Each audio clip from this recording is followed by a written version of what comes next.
Hello there and welcome to the Apex Racing Esports Studios. We are here for the ARL Prototype Championship, round 6 at a very dark Sebring. Last week we were in Interlagos, some brilliant racing. I'm excited for this one. This is a phenomenal track, if not the people's favourite. Maybe Road Atlanta tyres, but what's your experience of Sebring? Sebring, I quite enjoy it, even though it is, well, it's both flat and bumpy at the same time, which is a weird paradox. There's no real elevation changes, but the track surface makes it quite an interesting challenge. It's a great test for every single type of car, I find. So in an open wheeler, it's because it's so bumpy and those cars are so stiff, it's a real challenge. And then lots of long loaded corners in sports cars, which make it a big challenge for them. So it's tough going for everyone, but that's what makes it so fun. Yes, indeed.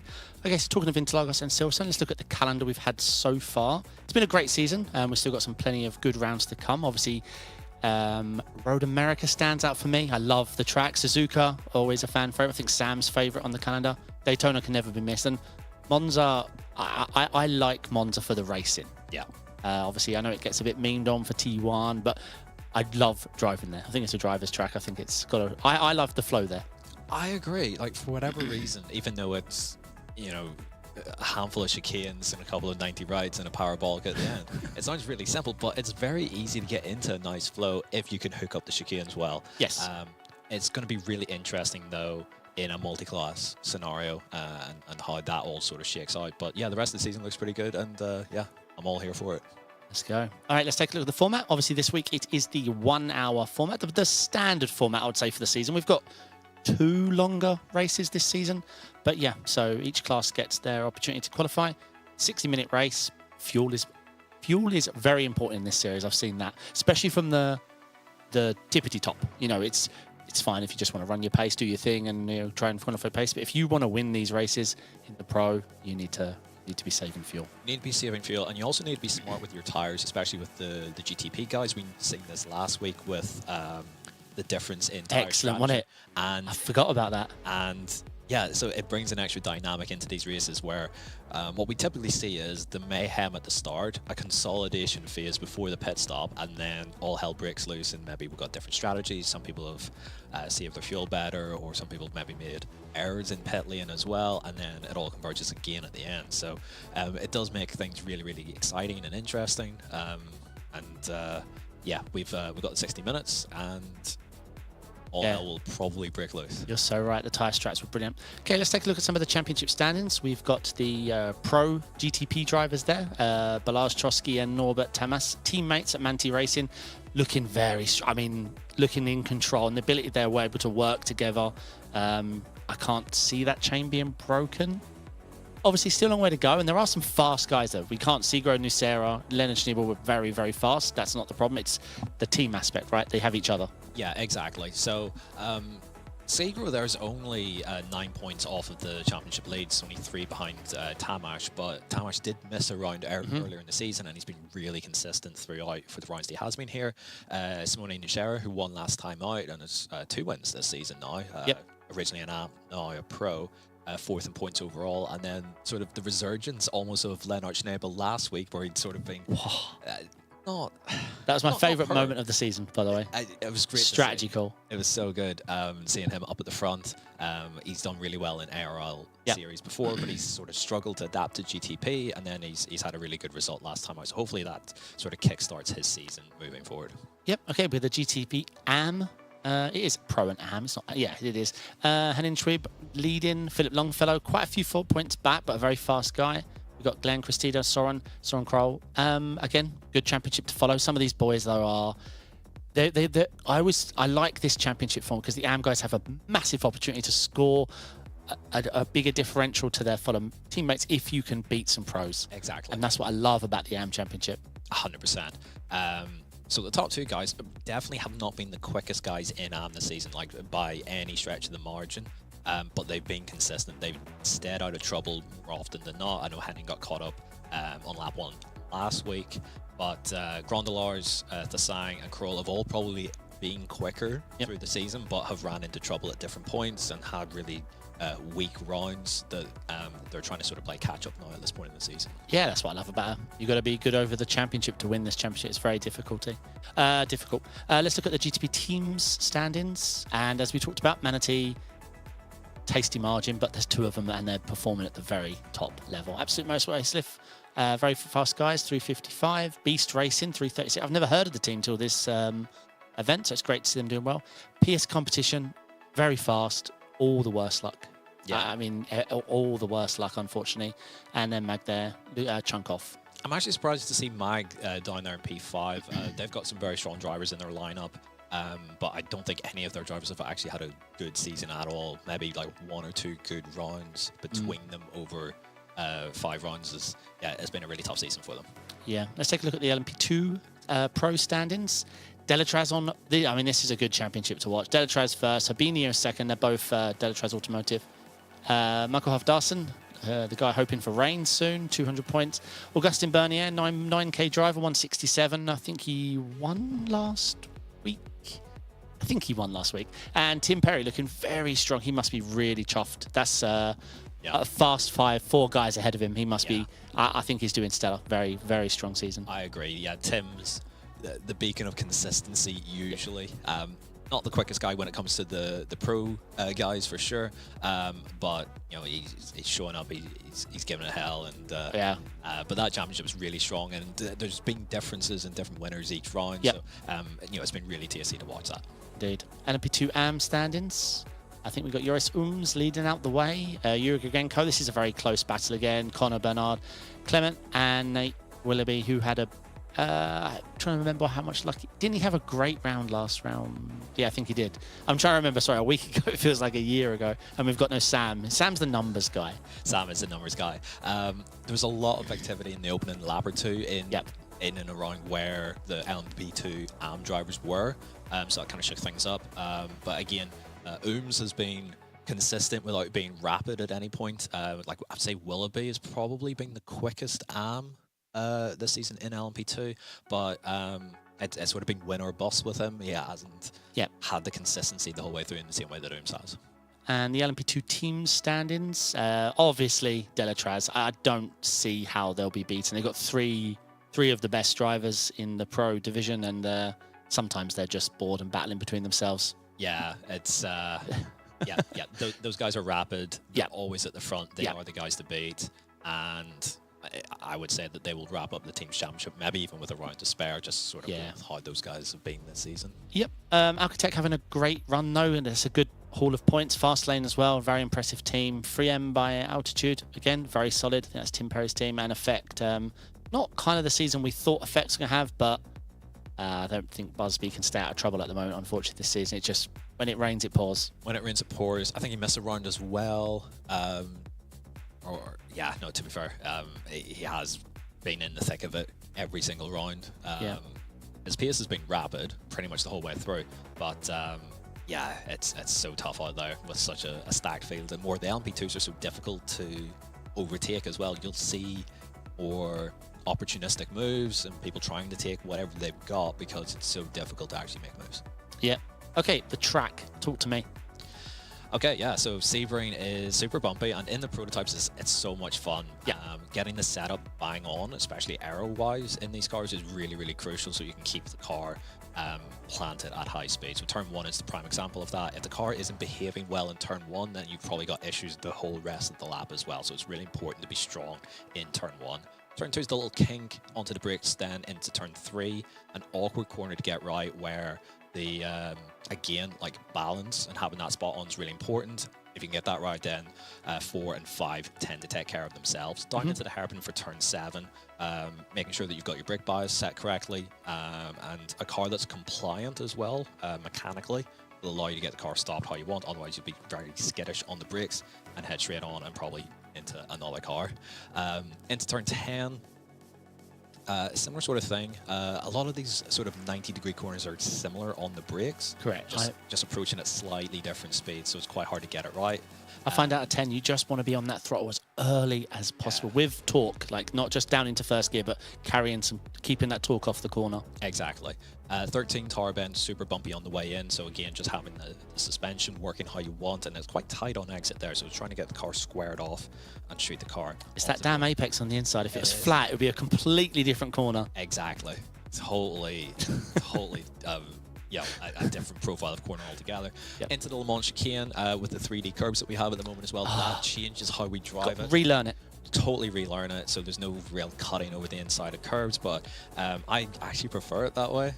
It takes some of the variance out of it. Well, we're using so much of the left now because you can't use the inside curb, so you're actually sacrificing on the way in to get really far out to sweep it in and open, get a straight for the run to the sunset. And then sunset is a notorious iconic corner where faith, trust, experience. Yeah, all of the above. You just gotta hope and pray. But again, if you got your car set up right, it's not that dangerous of a corner as long as the car is well balanced. But yeah, that's the lap there at Sebring.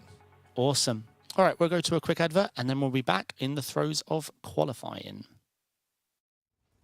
Are you struggling for consistency in your sim racing? Does your iRating look like a roller coaster? If so, we have good news for you. The way to get more consistent is to first understand what you're doing differently than the professionals. And VRS is the answer. With our competitive subscription, you will have the telemetry, setups, tutorials, and everything else you need to fully analyze your driving. Our data packs and the ability to compare your driving with the best in the world will show you exactly where to adjust your inputs, change your driving line, and shave seconds off of your lap times. And our powerful and precise Direct Force Pro wheelbase and precision pedals are being used by some of the world's best drivers. All these champions agree that VRS hardware is not just the best on the market, it's also priced well below the competition. So if you're looking to upgrade to direct drive and the best pedals in sim racing, VRS is your answer. If you want to get better, get faster, and make it happen sooner rather than later, you owe it to yourself to find out why so many people are switching to VRS. You'll be so glad that you did. Visit www.virtualracingschool.com and learn why the best use VRS. Hello and welcome back. We are trackside in Sebring while the LMP2 drivers are doing their best for qualifying. This is going to bring out the best, right? This isn't a case where the AMs are going to have a shot at the pros here. This is where the cream rises to the top, right? There's a lot of experience here. There's a ton of experience here. This is a common track for everyone, I would say, to drive at. So the quick boys will be at the top. As we see, much a driver's track. Yep. 13 pros and the rest AMs. Yeah, this is, like you say, that they've all done thousands of laps here. Yeah. This is one of the big, is it big 4 or big 5? How many tracks is there? What's the big circuits you got? You got Spa, Watkins, this, Road Atlanta. Daytona. Yeah. Call it 5. That will be your top 5. So Busby has pitted. He is not getting another lap in at this point. So you can finish the lap that you start on if you start that before the 10 minutes expire. So Busby is done for qualifying, but he is in pole position by nearly a tenth over Christoph Herbino. And it's a Delatraz 2-3-4 behind them, which I think we've seen before at Road Atlanta this season, where they were all sort of ganging up on him a little bit. So we'll see how that goes. Yours Ooms, who I, of course, said hadn't really shown tremendous speed in AM, but had great consistency, is currently top of the AMs and proving me completely wrong. And we've got a camera. And we got a camera on him, which is fantastic. So we can sort of look over the shoulder of yours there as he is heading down to the hairpin on what is probably his final flying lap. Delatraz to pole position there. 145.65. That puts Paul in a big, because Herbunio's now going to know when the go is, unfortunately. So that then puts him in the throes of side-by-side with Bernier. It's tough out there when you're fighting 3 teammates. It's brutal. Ooms here, lovely power slide coming out of turn 10, 11 and 12 then. In these cars, pretty straightforward. Tower bend here at turn 13. Using the curb on the outside on the way in is ambitious. I love it. Gets the car squared off though, coming out. It's a bumpy ride in these LP2s, that's for sure. So now coming into Le Mans, breaking there at the set of 3 cones. I've done Sebring 12 so many times in LMP2. It is a phenomenal pairing. Yeah. Oh, he is wringing the neck out of this LMP2. From his body language, it's not on.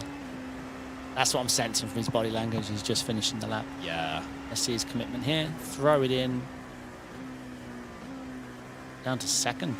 Yeah. I would have thought it was third. I would have thought third as well, but maybe he just ran it that little bit deep and needed the extra gear. Cross the line for your zones. Does he improve? He does. Oh, I've got the body language wrong. Another and a sign up there to the camera as well. So a quarter of a second obtained. Excellent stuff. Yep, I actually saw Busby and Bernier racing officials this week. Obviously I was in a different class. I was going around in the GT, but I saw them. Bernier to the line and pole position. He has just nicked it ahead of his teammate Alexandre Delatraz. That's tight at the top though, isn't it? That's so tight. Great lap from Bernier. And that, I think, will do it. I think. That is a dark part of the track, or is it just me? It's all dark, isn't it? Can we turn up the stadium lights? Talk relative to the line now as well. Currently in P10. Will he improve? Over the line he comes. No. No. Oh, no. No, it's half Ladassen behind has improved from P9 up to P8. So that will do it in LMP2. Clement Quer actually came over the line top AM in P12. I think half of us will be upset with that. We interviewed him after the race last week, and I could just tell from his voice he was excited for this. He felt he had pace. They were here for the other ARL championship we had, the endurance one, and they went strong here. So he might be a bit disappointed down in 8th. Yeah, he felt confident going into this. So from P8, especially around here, it's not easy to overtake. There's no draft in LP2. It's just yeah. Yeah, it's I've seen this in a couple of Sebring 12s now, where track position in a 12-hour race, even around here, where logically you would think there's places to overtake, track position is king. Yep. Okay, GTP's hitting the track. So on board with Matt Baker in the Porsche, a car that notoriously hasn't been brilliant over bumps and curves. Correct. I was thinking the exact same thing. So pretty good on fuel. Yes. But yeah, not great on the bouncy stuff. So potentially a tough day at the office for the Porsches. But we'll see how they go. Yeah, they're not slow. It's just a bit more difficult. Wow, it seems like advanced darkness out there. Super dark. Yes. Sorry, I got that from SpongeBob. You know, 2 kids. Advanced darkness, that's from SpongeBob. That's a reference that is sadly lost on me. Yeah. Oh, you missed out, mate. I did miss out. An era of television I didn't mind living through.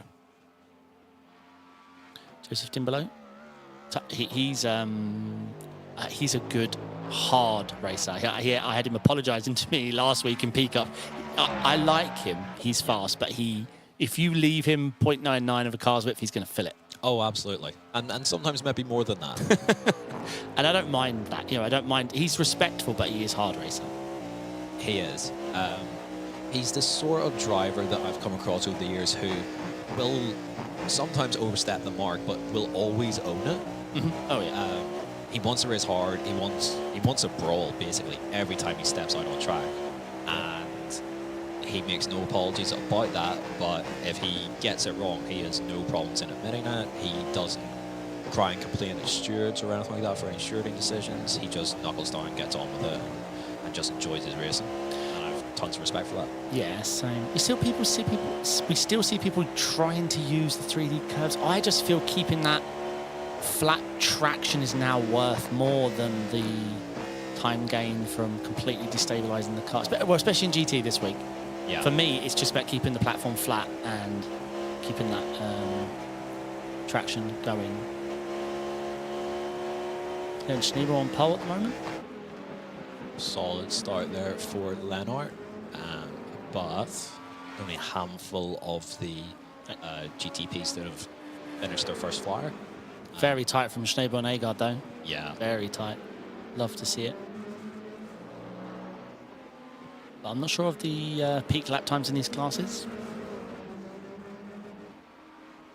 At least a 143.599, at least. At least. But them being so close suggests it's near what the maximum is, but they both just might have been slow. That's a good question. I'm trying to look at the sectors and add it up. Expecting maybe something in the 42s. Maybe. Oh, never mind. Well into the 42s. Okay, there you Marsh go. Roxy with a 42.45. That is miles clear of everyone else. That's a cracking lap then. Yeah, he's And been then his strong teammate. all season, yeah. His teammates just tucked right in behind. Bear in mind, both of these guys in a Porsche, which, of course, I just said wasn't particularly good over the bumps and the curves. And, again, making me look quite foolish here this evening. Well, it's quite a flat track, right? The bumpiest flat track I know, but It is the bumpiest flat track I also know as well. forget who I was speaking to about talking about how bumpy it is, and they were like, yeah, this is nothing. In real life, it's even bumpy. Yeah. Antonino Segro of Absolute Motorsport Islith, currently P4 in the Acura. You probably have a little bit more experience in the GTPs than I do. Well, I say that. You have way more experience. Infinitely more experience in the GTPs than I do. Yep. How is the Acura like to drive around here? I just plain and simply do not enjoy the Acura one little bit. It doesn't feel like the other three at all. The other three, they feel like they're from the same family, they just have their quirks. And the Acura feels like like they messed with the LMP2 and tried to. I don't like it. I don't like it to drive. It's like an LMP2 Plus, but Yeah, with hybrid and different weight. yeah, it's nasty. I'll describe the car to you. It's so strange that at Le Mans, you run max wing in the Acura. Oh, I'm in so much pain. Yeah, I hate the it. other cars, you run lowest wing, obviously. It's Le Mans. Acura, it was always OP to run max wing. That's how weird the car is. Baffling. I remember the old LMP1s at one point. You just ran high downforce pretty much everywhere. It's insane. So Yeah, actually, when we maybe saw... it's just an LMP1 with different hybrid, I guess. Yeah, it wasn't just rain tyres that killed the participation of GTPs when rain dropped. It was also the Acura bop was insane. I'm sure you remember. Yeah. And to be honest, I think it proves my point. The Acura was just nasty to drive, and to be honest, it being OP just meant, yeah, people fled, and we saw 9K LMP2 softs. What was it, 9? What was it for Sebring 12? LMP2 hit? Oh, yeah, I think it was 9, yeah. Yeah, LMP2 became a hot topic. But yeah, for Majors Le Mans 24, and for Le Mans week, it was maximum wing Acura. Ooh, Yeah. don't like that. No. Nasty. Soren Kroll coming over the line. These guys should... Well, I think Kroll will be able to do this and another one. Everyone behind won't. So it's going to start counting for these guys. I do miss this combo. This is one of my favourites. When I switched to GTP, I was like, wow. But I'm GT hustling again for a little while. Yeah. Soren here is P4 in the AM category here in GTP. It's a strong first sector from him there as well. Nicely tucked in at the hairpin. Bit a little late to the throttle. Just a little bit, but we're still sliding a little bit on exit, so he's lacking some rear grip there coming out of the slow speed stuff. It's just about getting that throttle down, getting off the corner. 'Cause he's got plenty of downforce to not worry about what line he's using. Yeah. Here you definitely want to go to the left and keep it straight. Nice. Here, Just a no, little that's wide. just, it looks fine, but you're just a day late to the throttle when you do that. Yeah. And that means you're carrying all this loss, all this red, all the way down. And this is just, it's just relearning this damn section. Yeah. You really just want to fly over to the left so you keep this platform flat. There you go, that's quite nice. And now GTPs have no worries here in the last, in Sunset. I think LMP2s, once your rears start to go off, it can catch you out. It looks mad when you're on cockpit, don't it, how quickly they come in. Yeah. He's lined to the last corner. He's everything in the... Oh, jeez, that is everything on the way out. Over the line there for Soren Kroll. I felt like fourth gear was probably more in the window there on third. Even still, though, He was top AM, but Nikolai Agard, P5 overall. Yeah. Like half a second off of GTP Pro hole. Cracking lap, cracking lap there from Nikolai to get himself up in and amongst the big boys there. He's been fast all season. He has, certainly has. Without the Sang over the line does not improve. So it's just Isfan Dexy now I think we need to look at. Yeah, he needs this. Sitting effective last. Well, actually, Philip Longfellow and I don't know if they've got penalties. Anthony Bernard haven't done laps. Bernard, I do know, has a penalty. There are a few this week. I will. We have Yuri Grigorenko with a pit lane start. What about Philip Longfellow? Dexy up there to P5. Yeah, he needed that. That's helped massive. And Segro, P4. Yeah, strong laps from those guys. Simone Nacera, P5 at the moment over the line. P3. Goes to third. Strong stuff there from Simone Nacera. Yeah, 3/10 of pole, 5/1000 of P2. Yeah. 500s. Yeah, hundreds. Sorry. My math isn't mathing. Jack Wells obviously not on a sufficient flyer, so he's going to practice his pit in, which is super important as well here.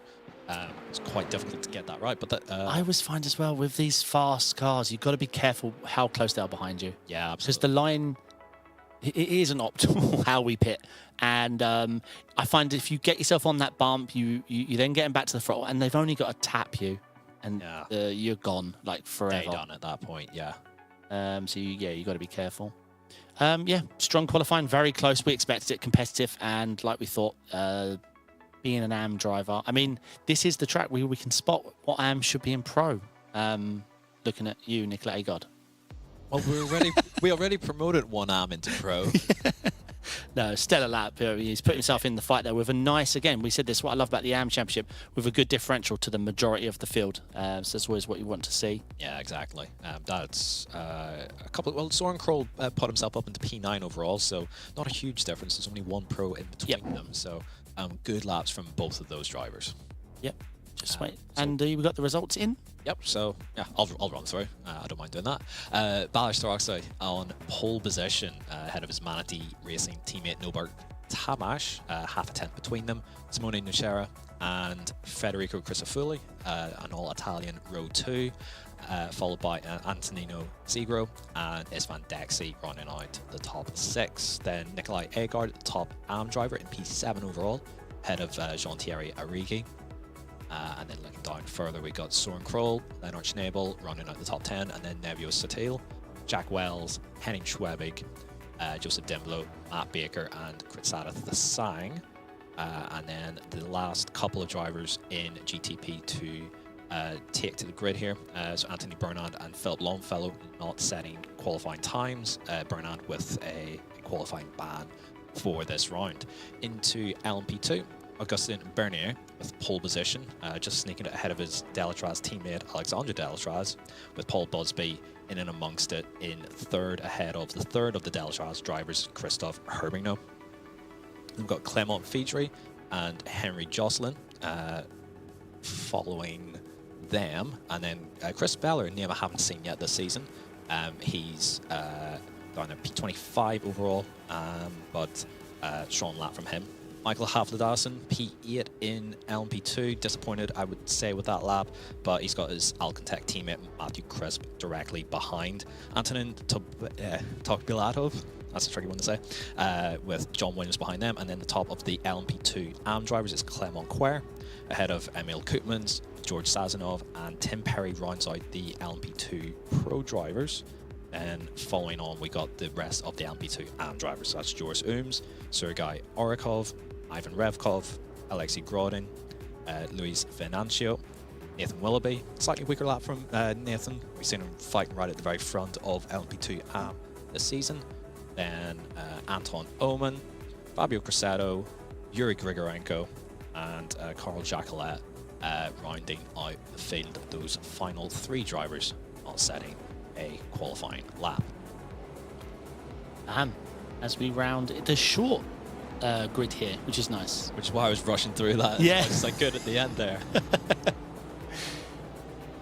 Right, so we're going to... So Balazs out qualifying his teammate. We don't think we've seen that much this season. Tomas has been absolutely on it in qualifying. But they need to be careful of Sarah. Very fast guy for Gico, very fast. So it's on Balazs Roxoy in the start zone. When will he launch? Away he goes.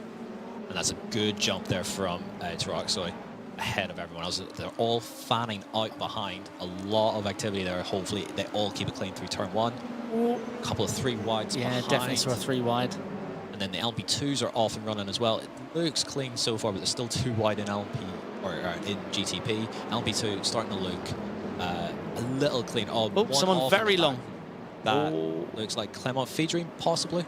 But nothing massive. We often see huge shunts in the opening couple of corners here in the multi-class races. Not the best rejoin there. Not the best rejoin. Still trying to kick off, but so far so good. Pretty clean. Oh, there's a big move up the inside. And round goes. I think that's Kritsada Thasang has come round. Yeah, you're right. So I think that was an audacious move up the inside. It's not worked and pays the price for it. So did we miss something with Michael Halfdarson? He's down 14 positions, and it happened before the Kritsada thing. He might have been the car that went off at turn 1. Not 100% sure. Hopefully we'll be able to get replays of that very soon. But as lap 1 begins to settle, at the front in GTP, not much changed. In LMP2 though, so John Williams up 5 in LMP2 Pro. But yeah, it's all starting to click. Oh, that's a lot of carnage. It is. Yeah, I didn't see what the catalyst was. That is around, but not the only one involved. Again, hopefully we'll get a replay of that soon. Odd position there for that many cars. I'm assuming someone just overcooked it, tried to collect it, and then yeah, it's difficult. Yeah. Emil Koopmans, I think, had towed back to pits. Not 100% sure. There's a lot of activity there in LMP2 Pro. Yeah, Clement Feedrews drop in. Emil, I think, like you say, he's either towed or recovered as well. It's huge for the championship. I think Christoph Herbino out of this race. Move done there by Schneeball. Yeah, nicely done. Up to P7. Yeah, at the front in LP2, Bernier has been able to break free. Busby up into 2nd and Delatraz down into 3rd. Hopefully we'll get another look at the start of what happened. Henry Jocelyn fighting his way forward in 4th there. Yeah, looking very strong. Yeah. Delatraz is hunting down at the moment. The race is just starting to settle down. This is the point you want to get to where you can start thinking about just your fuel and your braking points.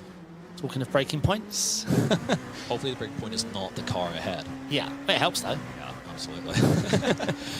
Big shout out to Yuri Grigorenko there from the back of the grid with a qualifying ban up to 3rd in LP2 AM already, which is quite the impressive start to his race. Wow. Yeah, that's impressive. Yeah, up 7. Yeah, that's just in his class, never mind all of the other LP2s that have fallen by the wayside in Pro as well. So, yeah, big move from Yuri Grigorenko up into 3rd there. We have 4 Alcantech cars running alongside each other. Matthew, Fabio, Michael, and Anton. Alcantech, yeah. 4 of them in position. That you don't see every day. No. Unless it's the Delatraz boys fighting. So, Balazs Trotsky and his teammate they have broken the draft already to Nacera, so they're looking very pretty in GTP Pro. Yeah. In GTP AM, you've got Agard with bringing along Joseph Timbalo, so that's going to be definitely a fight to follow. In LMP2 Pro, as we mentioned, Augusta Bernier, Busby, and Delatraz. So, yeah, Busby's in a precarious spot there. He's got a lot to play for, especially with Delatraz hunting him down. And in LMP2 AM, Clement Quay, Joris Ooms, who, I thought Joris was pole, but no, he's not. And then, yeah, as Jamie mentioned, Yuri Grigorenko up to 3rd. Quite the display. I would love to see Yuri's lap 1 if we ever get the chance, if the race calms down at some point, but still all action. And as you had said, the Manatee Racing boys have broken clear of Simone Nucera, who has not been able to stick with them in the early goings here. Be interesting to see how this plays out, because Tamash is probably in the hot seat here. He can probably start saving his fuel and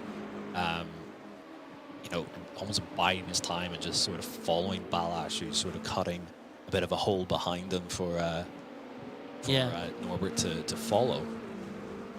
Yeah, for sure. Perhaps they have minimum fuel levels, you know, team orders. Like the old F1 days. Yeah. An all Toyota front row and then pitting 7 laps into the race sort of thing. Suzuka. Yes, indeed.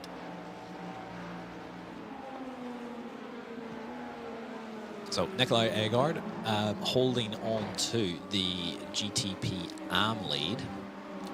That's 8th overall as well. So yeah, really, really strong stuff from Nikolai. Only dropped the 1 spot there to, just pull it up. Yeah, it's Leonard Schnabel overall. So We've got up 1. Andrew Dawson in chat. Hello, mate. Sam looking a little bit different today. He's also doing a great Scottish accent as well. That's an insult I've ever heard one. Scottish. Unbelievable. Sorry. The slander. He's saying Busby's under strict instructions for this race. Yes. He needs a bit of luck this race, unfortunately. He's had nothing but bad luck all season, I'd say. Yeah. Currently got our eyes on Philip Longfellow. Yeah, did he get a lap in the end? I don't think he did. I don't think so. So I think Philip Longfellow is going to do Philip Longfellow things, which is just stay out of trouble, let everyone else get into their own mischief and work his way forward. So he's currently 6th in GTP AM. It's only up 2. We lost Anthony Bernard off the start, and then Kritsadov Tsang also with the spin early doors, and he's a long way off the back of everyone in GTP. So yeah, Philip Longfellow just sort of doing his thing, keeping it nice and steady, and he will. All right, we've got some replays coming in. This is what happened to Halfler Darson. Maybe a bit of NDM there. Oh, so we didn't see there was 2 cars off in the background there. So yeah, into the back and then spins. Okay, so yeah, we couldn't catch that in the dark.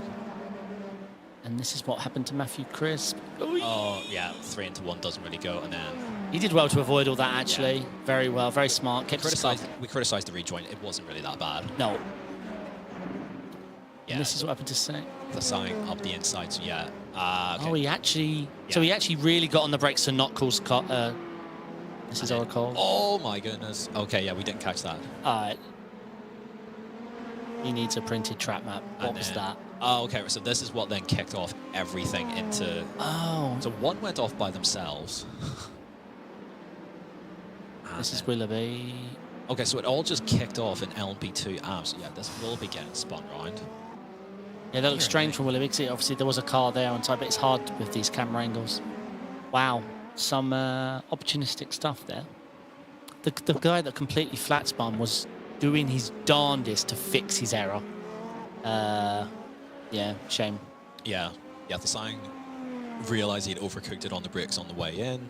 Because those spins you see in GTP is definitely only caused by just mashing the brake into. Once you're slow, then the car just wants to correctly face the correct around with the wing at the front. Yeah. That's what its natural habitat is.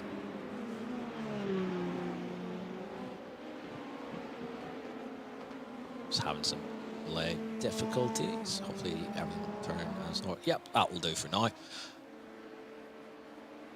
Just a slightly messed up order, but no problems. Simone Nucera, 3rd place, has definitely now dropped off the back of the leading pair who... Yeah, they're cooking. Absolutely cooking. Yeah. Which has sort of surprised us. We didn't think that the Porsche was that strong around here. Soren Cold's got ahead of Henning Schwiebel, I think, or Schwiebel's having problems. No, it's just close stuff. I think it's just close stuff, and sorry, staring at the numbers. Yeah, Dimblo up into 2nd in GTP AM, catching Nikolai Agard. So there was a bit of a gap between Agard, Kroll, and the rest, but Dimblo sort of doing Dimblo things, so sort of working his way forward and getting the elbows out and quite feisty. Looks like maybe team. Oh no, I've seen a team battle here. Matthew Crisp and Michael Halfdarson have changed position twice already. P9, P10. They are definitely fighting. I was about to announce, oh, team orders. Matthew has let through Michael Hafdarson, but they've swapped back since. So we are seeing a no team orders battle. You love to see it. Multi-21, David. Multi-21. Andrew Dawson with the apology letter. I have just realised my error. It ain't a Scottish accent, is it? No, my friend, it's not. Try again. Try again. You only get one more guess, though. You only get one more guess after that. Straight to the gulag. Used up 8 credits on the Scottish guess, I'm afraid. So yes, Crisp and Hafle Dawson having a bit of a ding-dong battle, but back up front, it has closed in between Tarashi and Tamash. I wonder if they're going to like sort of push each other along. It's 1-2 at the moment for the boys in the Porsche for Manatee Racing. I don't know, it really looks like Tamas is pushing there, not just lifting. He looks like he's pushing. That will listen, but... I think they're both pushing. Why not, right? The driver's champ is looking pretty damn solid, so, yeah. Free to fight, get out my way, sir. Yeah, these guys are at least 3/10 quicker than everyone else. Nearly a second quicker than most of the field. And with that delta, it doesn't matter what you're saving in P3, does it? You can't save that. Yeah, exactly. At best, what, 1.5 seconds, 2 seconds max, because you know they're still not overburning. They know what they're doing. Yeah, exactly. That last time by though, Tarashi, I guess lost a heap of time because he lost some time there to Nacera and Chris Foley as well behind him. Even Isvan Dexy down in P6 had caught a little bit of time up on the leaders. So it's not totally straightforward. But these guys have built out a 2.5 second gap to the rest of the GTP field, and that's really critical once we get in towards LP2 traffic. 100%. If you can start putting traffic in between yourself and your competitors, that gap will snowball. Lennart Schneeborn, Isfan. Gonna see some Giga racing now. Oh, that's tight. That's so tight. He's gonna get this done. Get the inside. Oh, he's delayed the turn in as well, and should hold the position. Right, I don't so think Dexy's going to be happy about that, but good move there from Lennart Schnabel up into P6. Yeah, as long as we leave the cards width, as long as it's 1.0, 100%, then yeah, push them, then hold them to that line. Exactly. A little bit of a rough run though coming out. Woo. Dexy just wasn't able to maximise on Schnabel's. Oh, inefficient move there. Oof. So till around, I don't think he's picked up any damage, but yeah, we'll see what happened there. But I didn't see if there was contact. Just saw the mag driver sideways. It's been a really tough season for Navio. Got into all sorts of trouble in round 1, and then just sort of hasn't really had the speed this season that some of us maybe have expected from the mag guys. Maybe the BMW is a bit of a struggle and a handful this season, but yeah. Tough break there for Navio, but he's still going. I don't think there's any major damage on that car, so he'll be able to keep going. Yeah, I didn't see. Well, he's going to have hot tyres, but yeah, I didn't see any contacts. The one upside, though, if you get hot tyres at this time of the day in Sim, you'll probably not be punished that heavily for it. True. It's probably quite cool in terms of track temperature there. Yeah, I think the officials swung between 22 to 25, and I think Sam usually emulates sort of the conditions of the officials. Yeah. It's been the humidity that's been swinging in the officials. Well, there we go. We've got 100% humidity, yeah. so that will make things quite difficult. I find this season, maybe last season a while, since the introduction of Tempest, humidity is just out of control. Yeah. You jump into sessions with 33, then 87. Everything else is the same, but the pace is so different. Yeah. And it makes such a difference in terms of how grippy versus how slippy everything feels. Yep. Impacts engine power as well, as we're looking at Dimblo versus Jean-Thierry Origi. So not a class battle, but is for overall position, of course, at this stage of the race for P9 overall. Dimblo second in GTP AM, and doing a fine job of it, especially considering this afternoon he asked to swap into LMP2. and was denied the request because the admin time would have taken too long. So Dimbolo did. yeah, he wanted a swap. Interesting. Unless I've got the wrong person, I'm sure it was him. So for a man who doesn't even want to be driving the car right now and wants to be driving something else, he's doing a fantastic job of it. He is indeed. Good choice as well, Caddy. All right, some more replays coming in. So this is Leonard getting it done on the... Oh, so this is how he set it all up on the outside of one. Oh my goodness, what a move. Yeah. I love that. And then the battle between himself Istvan. and Istvan Dexig. Yeah, this was lovely. Finished the move. Very, very nice. And then... So this is what happened to the mag driver. So up the inside, I guess there just wasn't the room, and then he's so lucky not to like get completely squeezed into the wall. Was he better with the onboard here? Oh, I'll tell you what, the mag driver did absolutely nothing wrong there. Yeah, he was entitled to an inch on the inside there. Yeah, he has washed though ever so slightly. Well avoided there behind. Yeah, not easy because any change in, like if you lift off the throttle, the car can really unload there and Yeah. cause a bit of a nightmare. And that's the challenge of Sunset Bend as well. Everyone's going to have their own philosophy over what line to take, what bumps that you do and don't want to take. Correct. And it usually then converges 2/3 of the way through the corner, and we all end up in the same bit of track with a different line and different minimum speed.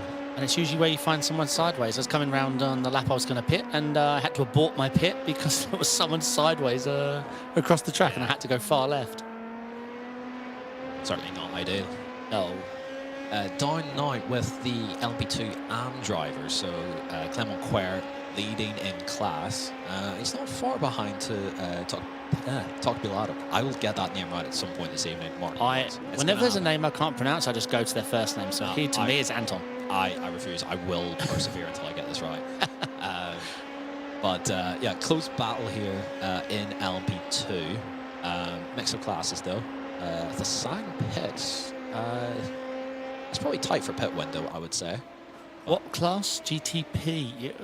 Yeah, LMP2 is comfortable, but I mean, I don't know the limits. I don't know. It seems a lot, yeah. Dimblo and Origi still fighting it out for the back end of the top 10 in GTP. Keep an eye on his pit stop time. Just check it's a regular pit. Don't think it's a drive-through, is it? No, he would be out by now for sure. Yeah. 20. Okay, yeah, just a regular pit stop. Okay.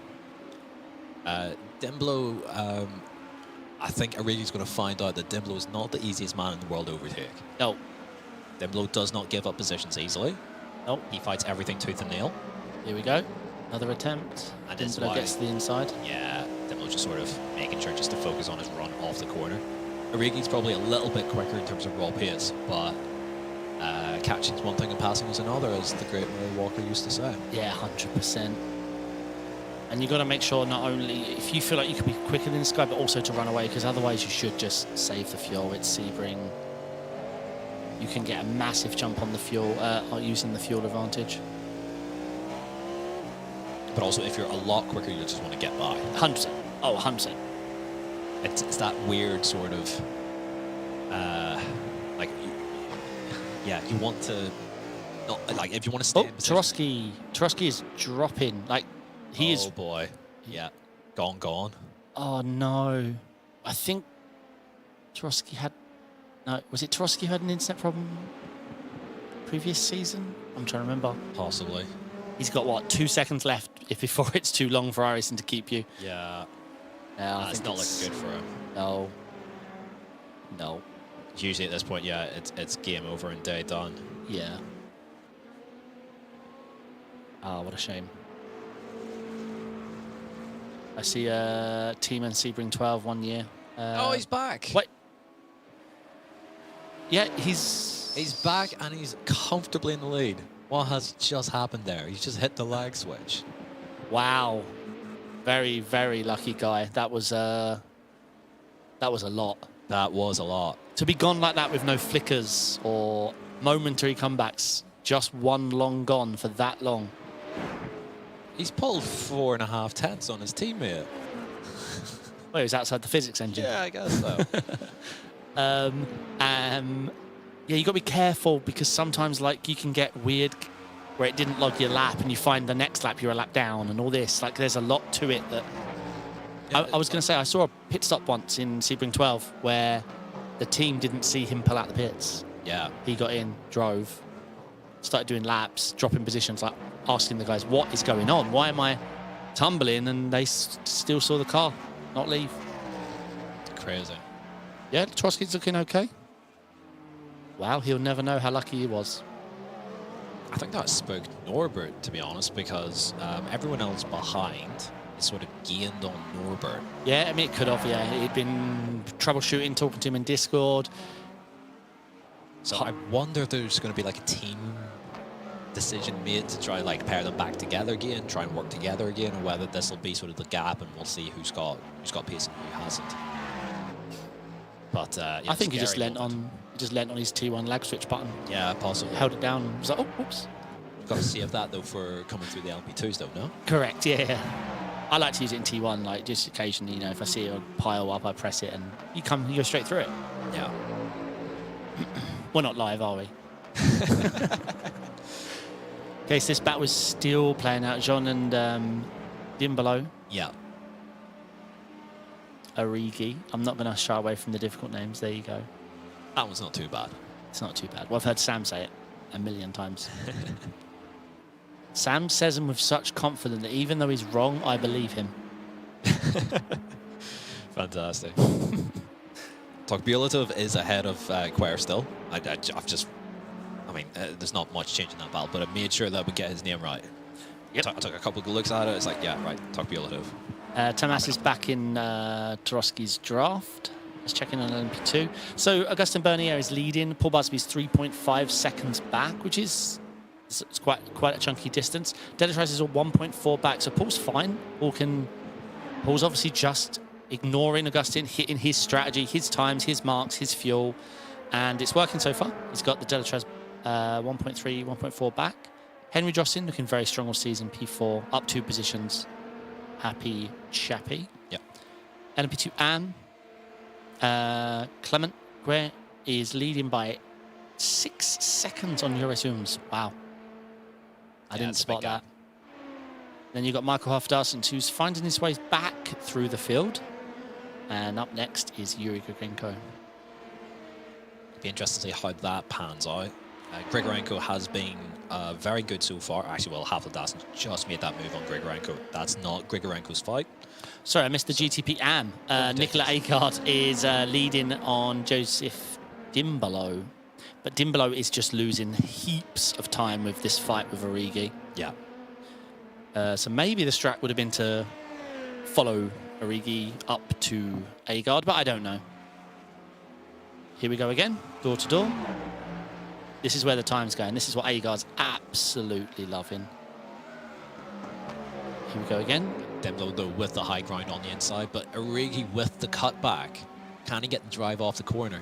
But he's going to have to do it all over again in turn 1. So side by side with Origi still on the outside. I think Dimbolo's got this though. Oh, yeah. Yeah, just about. Just check the exit. Oh, he's wringing the neck out of it, but hangs on to P9.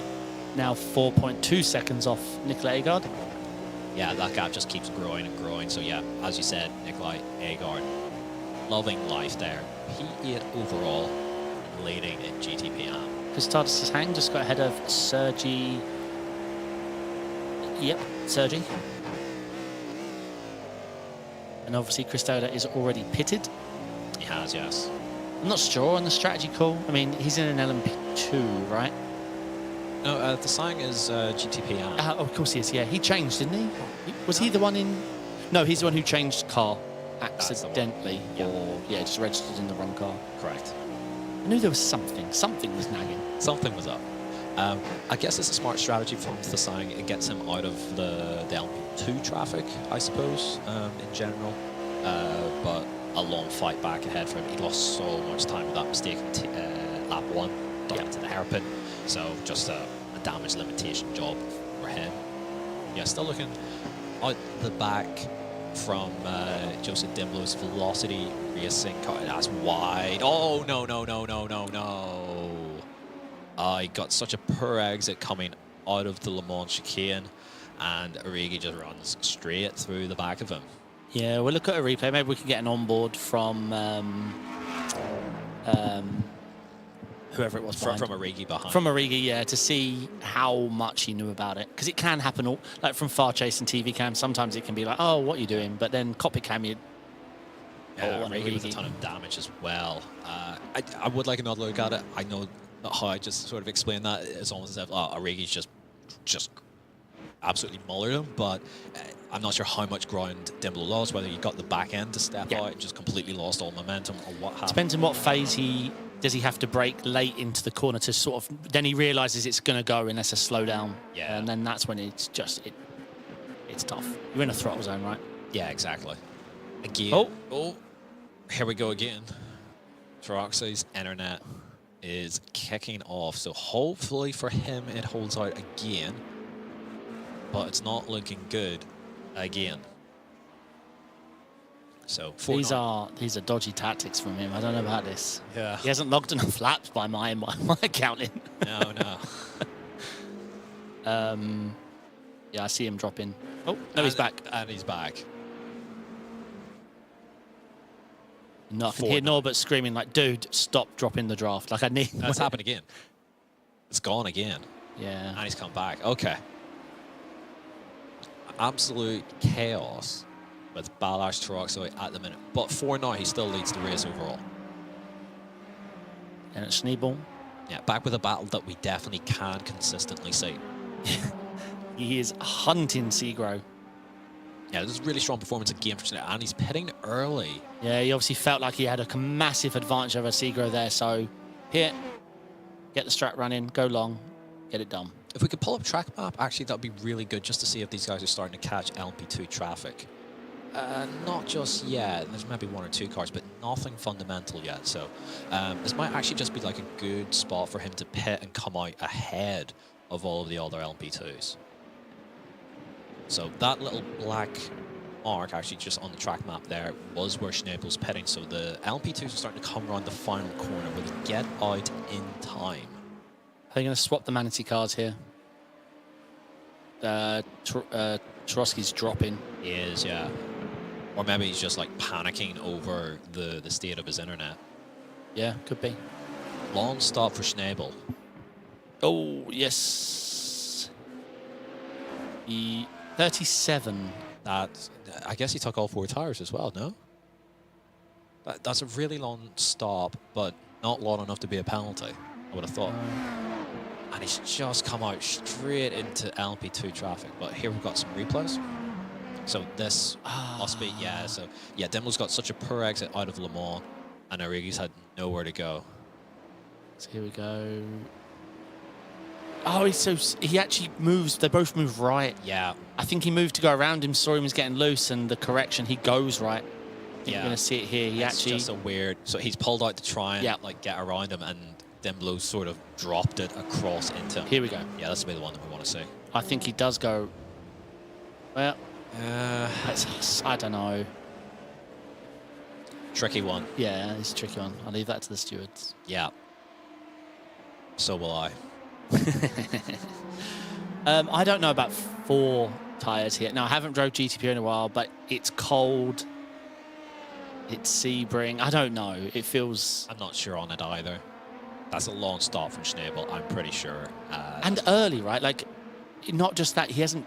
How much life has he taken out of those tyres? So that's my... Yeah, it's a really tricky one. It's definitely not optimal in terms of fuel either. In terms of, maximising race time that way. And now he's come out straight into LP2, so it's not gone well for him. I think if his stop had been as long as it should have been, in around that sort of 18, 20 second mark, maybe a bit less than that, I'm not sure the exact delta, he would have come out just ahead of the LP2s and had a clean track. Sorry, he was fighting Origi, wasn't he? No, No, he wasn't, sorry. He was fighting... Segro? Dexy, was it? He was coming to the back of Segro. He was going to the back of Segro, yeah. Okay, so we'll keep an eye on that. that group there. Yeah, Dexy's not too far off now. 2.4 seconds off Segro. Yep. Norbert Tamas well on the back of the large internet Tarosky. Yeah. Currently, I was about to say currently looking at Jack Wells, but moving further down towards Clement Fidri, who had that incident start with Hafla Dawson, I'm pretty sure. So he's working his way back through, but Tim Perry's pitted and just got ahead of... Wait, is that battle swapping? Yeah, ahead of Luis Bernaccio. yeah, Tim Perry's had a bit of a tough day then from the looks of it. Yes, indeed. Down 3, but he's pitted. Good pit stop time, 22 seconds, to see if that pays dividends later on.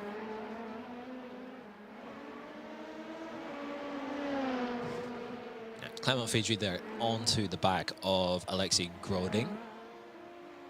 And just an update with the top 3 in LMP2 Pro. Delatraz has got that draft back on Paul Busby. Paul Busby's 4.2 off Augustin Bernier, so still a lot to fight for. Philip Longfellow has dropped a couple of positions this lap. I mean, he's showing up 20, pause for effect, he's showing up 29 positions. Is that? Well, because he didn't actually set a qualifying time. That would be across all classes on what you've got there on your end. Correct. Thank you. But he's dropped 2 positions, I feel like in 2 laps. Or it's just a very tight bat when he's going up and down, but I feel like he's dropped 2. His last lap was sort of in and around where it should be given his pace, so not 100% sure. Wait, if you don't set a qualifying time, you're still ahead of all the NP2s, aren't you? Correct, yeah. You start with your class. Yeah. So he's... he'll get the F1 Driver of the Day award for not actually doing anything. Just not setting quality time. Yeah, it's crazy. So back with Jack Wells then, sort of in this battle with Matt Baker directly behind him. Yeah, and ahead of Jack Wells is his 2 teammates. Yes. Jack has he's been a fast dude, but it's amazing his AM teammates have been the fast guys. Yeah. Bit of a surprise to see that. But it's also quite interesting with those Beast Racing guys. They're all in different cars. Yep. Got 1 BMW, 1 Caddy, and 1 Porsche. See, I get what the one philosophy is, that, you know, you've always got hopefully a good car for a track, but you can't work together. No. Fuel numbers, like, you know, how many you hit in last lap, how much you're going to put in, like your setup tweaks, or a bit of oversteer, you know, if you tried to bias, but you got none of that. Absolutely none of it. I would certainly rather be in one car that's slightly slower and then have my teammates help us maximize everything than hedge your bets on that one. 100% the same, yeah. Yeah, Matt Baker, he's had a rough season at points, has shown good pace at points, and then usually the races have sort of have fallen apart for him. But P4 at the moment in GTP as tasty battle here. Yeah, I was just about to mention that John Williams and George are going at it. Yeah, Williams, Sazonov, Tokpiolatov, Clement Quer sort of off the back of it as well, maybe just a little bit further behind. Yeah, it's all kicking off here in LP2. And they've got traffic coming through now. Hopefully he sees him. Yo. It's a tight call. It was. Bit of a poor exit, but it's all about just letting the traffic through now and fuel saving. So, yeah, it's a lap car. I think that's Sergei Orikov fighting with these guys, or maybe trying to just stay out of the way, but... he seemed quick. Yeah. Maybe this 2 fight just cost them a lot more than it seemed. Oh, Hafla Dawson pitted. I think that's scheduled stop. Just looking at timing of everything, sort of looks all okay, but yeah, Hafla Dawson, it's just not been the race that he was hoping for with that incident at the start. No, and qualifying wasn't sublime either. Like, obviously, that's why he found himself tripping over himself in T1, because, yeah, he's got tremendous pace. Just, I think we said it, but when it rains, it pours. It does indeed. Back with this battle, Williams, Sazonov, and Tokpiolatov. Yeah, and 2 teammates behind. Yeah. Always feels that more, I don't know, You feel the pressure more when you feel like they're setting something up, or, you know. Yeah. It's even worse when you got one in front, one behind, because you start feeling like they're doing tactics, like slowing you down. There's differing lines there in Sunset. Wow, I really thought he was going to clip him there. Yeah.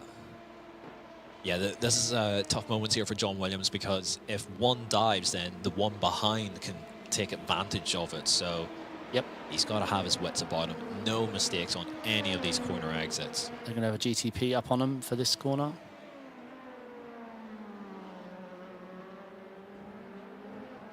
Trying to work out exactly who that is. It's not race leader just yet, though. The leader has just crossed the line, so he's going to start. This is Balash, by the way.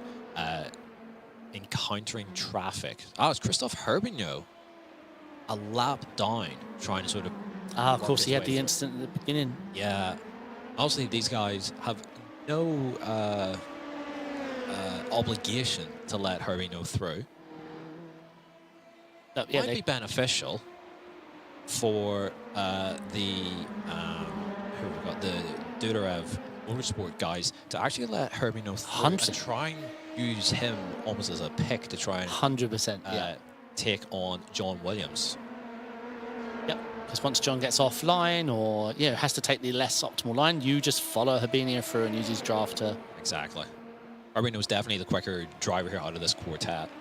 So it makes sense, in a sensible spot, to let him through. Oh, Herbigno got it wrong there, though. A bit too close at an inopportune time. Yeah, exactly. It's easier sitting here, mate. Yeah. I can do no wrong. I've done that a million times, what he did. And afterwards, you think, why did I want to focus on the exits, David? What are you doing? Yeah, Tokbulov there actually on the blower, well, not on the blower, but on the headlights to almost criticize. Oh, that was late from John. No, that was... Who's the car in front of him? That was Sazonov, the pit. He seemed to cut in almost backwards diagonal, like very late. Yeah, it was a very late move, but I assume it's all absolutely fine. So Herbigno pits, Sazonov pits, but yeah, Herbigno's dead in terms of scoring big points. Done, really. Yes, indeed. Sarah, yep. Into the pits. So that's from third overall. So we're looking at around that 16-second mark, I think, is no tyres. Let's see. Yeah, we'll take a look. Jean-Thierry Arrighi start from earlier in the race, obviously with a fast repair, 16.6. So we'll see how that goes. Meanwhile, the general pit stop times for LMP2 in that sort of 23 to 25 second range. 17.3 for Simon Nocera. Okay, so yeah, it looks like Schnabel's had an issue with his pit stop. There's no way you would sacrifice 20 seconds. You're not getting 20 seconds back with fresh boots. No chance. Yeah, I'm not sure. I mean, that's not, like you say, it's not a penalty. It's not a missed pit box. No. It's 4 tyres and you went to your local Starbucks. Yeah. Bernier from the lead, comfortable lead, by the way, in LB2 Pro. So making sure that all goes well for him. Yep, and Busby is hounded at last by Delatraz, 0.5, 0.6 tenths back. He's had a comfortable, like a 1.4 gap most of the race. Keep an eye on Augusta Bernier's pit stop time. I'm going to say for him around 23.5 seconds. Let's see. Yeah, I'll not disagree with that. Maybe 24. 23.6. Yeah. Pay the winner. I wanted so badly to agree with you, but that's not how we do things in commentary. We have to disagree. So it's like, oh, I said 23.5. Damn, that's probably about spot on. Oh, I'll just say 24 then. Henry Jocelyn, though, 22.9. Nice pit stop. That's going to pay well. He's having a very solid race. Yeah, very good stuff there from the Velocity Racing driver. John Williams out of the pits as well. We'll see how he shakes up against the Dudarev Motorsport guys. So that's Tokbulatov and Sazonov. Mega pit stop from John. He's taking a risk there. He definitely is taking a risk. That's 21.5. I mean, he's found multiple seconds over everyone. Yeah, he's got a gap. Look at this. Super stuff there for John Williams. But does he have enough fuel to make it to the end? That is the critical question. I mean, that could explain why he's being hunted. But the way he was defending didn't come across like he's got that saving amount on his mind, you know. True, very, very true. So yeah, we're in the midst of the pit cycle, so everything's a little bit jumbled up at this point. Matt Baker into the pits. I love this phase of the race. Let's go. I think there's a little bit of a long stop for Baker. It is 27. 27.1. So has he taken 2 tyres? Two tires, maybe? Yeah. So Paul Busby and Delatraz. Alex Delatraz into the pits at the same time. So this will be really important to see how this shakes out for these guys, because they are nose to tail. Battle of the pit stops here. It is. I mean, quite literally nose to tail. Yeah, I thought that's what you meant. Yeah, it's brilliant. Oh, wait, Busby was Yeah, a little bit longer and coming down off the jack. strange, almost like Busby was slower into his box. Yeah. And he's not got the So what launch happened? off the Busby missed his box because obviously tyre time's tyre time, right? pits. True. So someone was slow onto their. Yeah, pits. Pit time. It was only 0.3 difference in terms of stationary pit time. I think so Busby must have went a fraction deep and had to pull it back. or just early and light on the brakes to not blow it, or yeah, I'm not sure. Just I was surprised there to see the drop quicker. Yeah. So Delatraz has gained the spot in the pit stop versus Paul Busby. So that's a net Delatraz 1-2 in LMP2. Yep. Not easy to pass in these cars either. Certainly not. We've not seen an awful lot of on-track overtakes. There's been clusters of battles, but not so many moves being made so far this evening. So if John Williams is using Paul Busby's fuel calculations and math because they're on the same team, then he's fine. Yeah. Because he matched Busby's pit stop time. So there is hope. Unless they're all short. No, Busby's not going to miss, and Andrew Dawson's watching. It would be bad. And they would be most unamused if they all run out of fuel. Yeah. So just the top 10 then in GTP across the two classes yet to stop. I thought Nevio would come into the pits. No, apparently not. He's starting to close in on Jack Wells. We'll see how that all shakes out after they stop, where they all end up. But at the front... Do we think we can see Norbert get the jump in pits? Good question. I don't know. So the gap's back out to nearly a second as Segro and Dexy both pit. And Dexy's caught up to the back of Segro. So here it comes. If Segro really is going to do a 16, 17 second pit stop, then yeah, it's all gone wrong for Leonard Schneebel, because I don't see... Well, Schneebel's like 13 seconds behind Origi, who came into the pits with a completely broken car. Yeah, something's not right.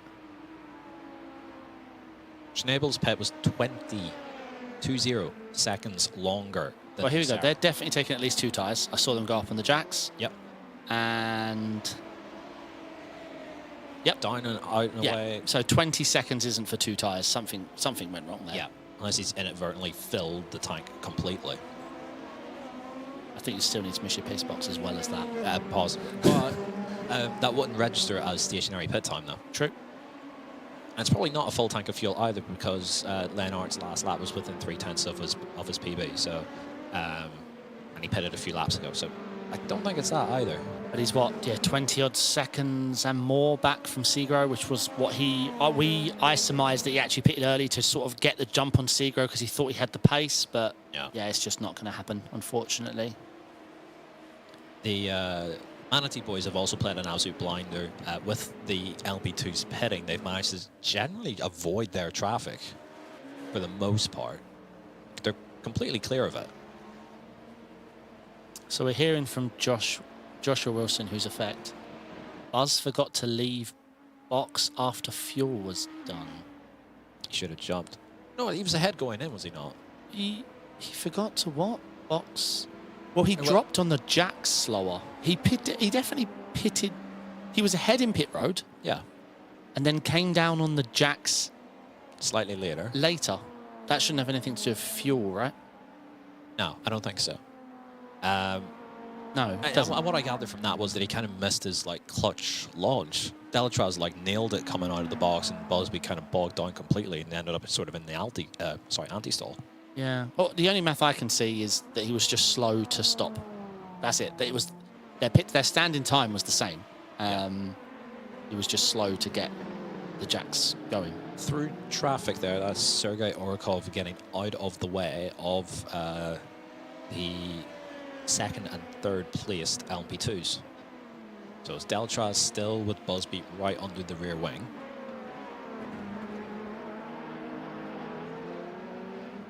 And that battle further down in LP2 Pro, Williams, Sazonov and Tokbulatov had sort of stretched out. So Williams playing a blinder there, pulling a couple of seconds in the pit cycle and getting free of the Dudarev Motorsport duo.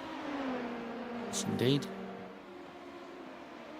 It's a good run. It's gone unnoticed, but from Frederici Cristofuli, he's doing a solid job. He had a good run last week, just a bit of bad luck. It was a tough race last week for everyone. Yeah. As the Manatee boys are in, and they're close. Very close. So it's be interesting to see how this shakes out. Yeah. Does Cristofuli come in this time, or does he go? I think he'll stay out longer. He's going to stay out. Does stay out and will, for at least a lap, take over the race lead. Yeah. Solid run out for him. Those My Performance guys have had a really tough season. They've just not been able to have the results that they wanted between Federico and Nevio. So, yeah. Right, I'm Good keeping to see a him go laser warm up. focus on the pit stop times for the Manatee boys, and Norbert is not quick. He's quicker, but it's not enough. If you're going to pit the same lap, you can't be that different. You've got to pit a lap later. Yeah. Close stuff. All right, let's see where these guys all shake out into. But not amazing pit stops. So you was right at the beginning. They were pushing because they are subpar, high 17s. As opposed to a mid-high 17. Correct. Yeah. It's maybe like a liter difference. They're just playing it safe because they're like comfortable 1-2. They're absolutely sending it. Yeah.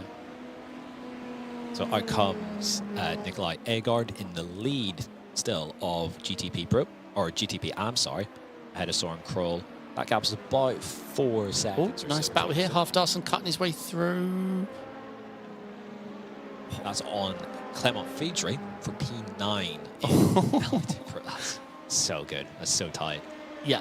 And Michael's got this done. He's on the correct side of the track. Unless Fidri goes for the big send up the inside. And yes. Oh, he actually gave it to him.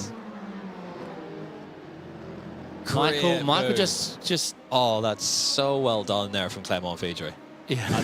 I mean, for all money's worth, he was, yeah, he'd lost the spot, half the Dazen had got him, and straight back up the inside. And once he's committed to it, Havladasen has no alternative other than he has to give him space. Otherwise, he's getting shunted into. Chris Foley into the pits. So there's Chris Foley, there's Wells, and so bear in mind, these are the BMW drivers.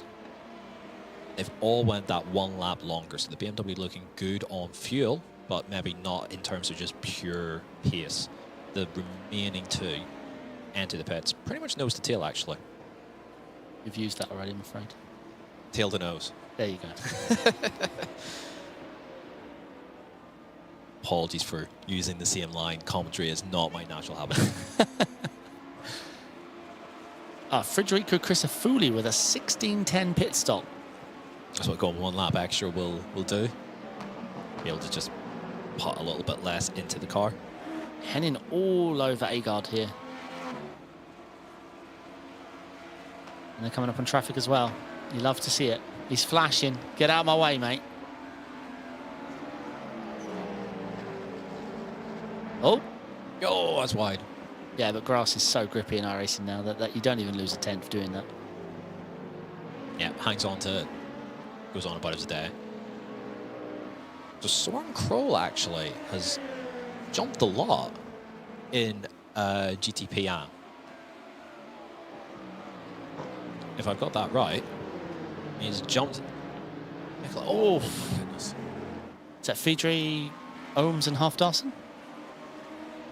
Yep, looks like it.